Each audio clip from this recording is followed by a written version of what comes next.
B-52 a oublié les leçons de prudence les plus élémentaires.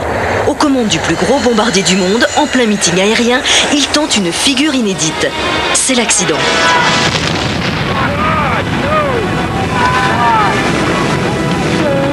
Je crois que ce jour-là, dans l'ivresse du meeting aérien, ils ont voulu faire fort, quoi. Ils ont réussi à faire faire à un B-52 ce qu'aucun ingénieur aérodynamicien n'aurait imaginé qu'on pouvait faire, quoi. Mais ils l'ont craché. Donc quand on voit qu'ils ont réussi à mettre un B-52 à 90 degrés d'inclinaison à 60 ou 80 mètres du sol, on se dit, ouais, c'est beau.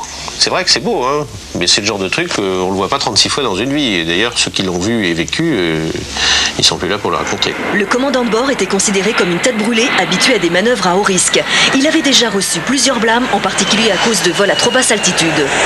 Et il y a des lois naturelles dans l'aviation. Il faut de la puissance, de l'altitude, de la vitesse. Si vous avez les 3 paramètres, vous pouvez piloter votre avion, en faire ce que vous voulez. Si vous n'avez que 2 paramètres, généralement, vous pouvez faire à peu près tout ce que vous voulez. Si vous n'avez plus qu'un paramètre, généralement, vous pouvez plus beaucoup manœuvrer et vous avez plus beaucoup d'armes pour vous battre. Si vous n'avez aucun paramètre, vous êtes fichu.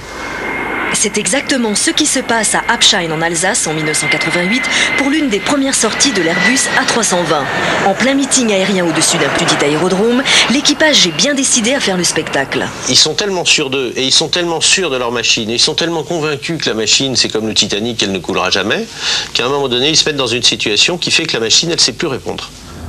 Contrairement aux apparences, l'avion n'est pas en train d'atterrir. Mais il vole trop lentement et trop bas. Il menace à chaque instant de décrocher. Pour éviter le décrochage, l'appareil est équipé d'un système informatique qui permet soit de remettre les gaz, soit d'atterrir. Le scénario pourtant ne se déroule pas comme prévu.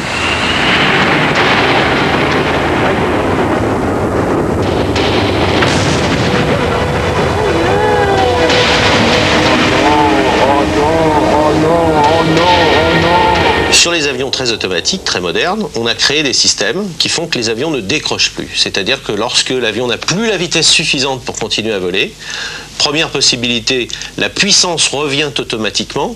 Deuxième possibilité, si on a déconnecté le système de puissance, l'avion va descendre. Mais il va descendre proprement. Et effectivement, il descend. L'explication, c'est que le système de puissance automatique de l'appareil n'est pas enclenché. L'automanette, qui aurait permis que la puissance soit remise automatiquement et à temps, avait été déconnectée. Et donc, l'avion est descendu se poser dans les arbres.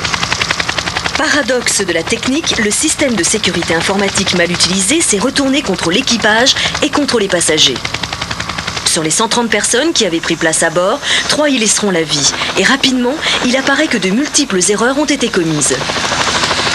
Bien des gens sont responsables. On n'aurait pas dû aller faire les clowns avec des avions à basse altitude, sur des villes, sur des terrains d'aéroclub, etc. Ou alors fallait s'entourer d'un certain nombre de sécurités, de procédures, de règles.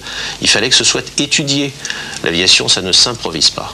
Et quand cette règle est oubliée, le pire est toujours à craindre.